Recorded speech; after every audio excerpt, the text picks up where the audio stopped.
My appendix bursts, my parents, my brother, and even my fiancé are all too busy celebrating my sister's birthday. I'm outside the operating room, frantically calling every family member I can think of to sign the consent form, but every call is either ignored or hung up on. After hanging up on me, my fiancé, Joel Graham, texts back. Sophie, stop being dramatic. It's Yvette's 18th birthday today. Whatever it is can wait until after the party. I quietly set my phone down and sign the consent form myself. It's the 99th time they've chosen Yvette Norton, my sister, over me. This time, I choose not to care. I'll stop letting their favoritism hurt me. Instead, I'll do everything they ask of me without complaint. They'll all think I finally learned to be obedient, and they'll never realize that I'm preparing to leave them for good. I stayed in the hospital for 3 days, and for those 3 days, my phone stayed silent. I didn't receive a single call from my family. I didn't call anyone either. I didn't scroll through their Instagram feeds like I used to, trying to keep up with every little update in their lives.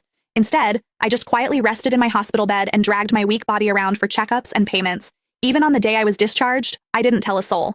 I simply packed my own things, endured the pain in my abdomen, and slowly made my way home. When I pushed the door open, the laughter inside the house abruptly stopped. Everyone was gathered in the living room. My fiancé, Joel, was sitting beside Yvette with his arm casually draped around her shoulders. The moment he saw me, he pulled his hand back and gave me an awkward smile. Soph, you're back? Where have you been these past few days? My brother, Joshua Norton, let out a cold snort. Where else would she have gone to? She just didn't want to show up to Yvette's birthday party. She always has to ruin things for her since she can't stand seeing Vivi happy. I didn't say a word. I just headed straight for my room. Joshua seemed surprised that I didn't argue with him.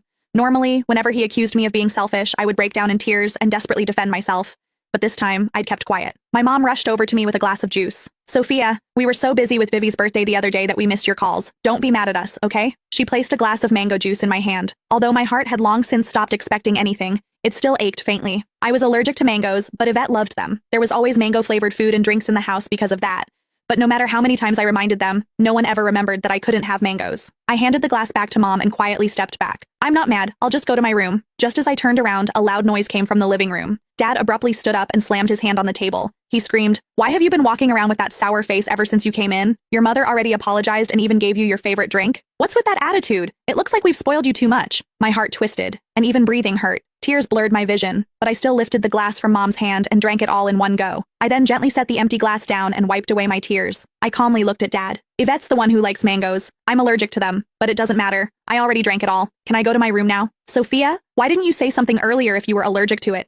Who told you to drink it? You're so stubborn. Mom panicked and quickly patted my back. Dad looked embarrassed, but he still harshly replied, "You could have just explained yourself. You've always had that unlikable attitude. You're nothing like Vivi. She knows how to communicate." Yvette's voice drifted over from the couch. "Dad, don't say that about Sophia. You'll make her sad." She sounded gentle, but the smugness in her eyes was impossible to hide. Yvette had always used my dullness to highlight her perfection. No matter what it was, she loved comparing herself to me. She would only be satisfied when she got to trample me.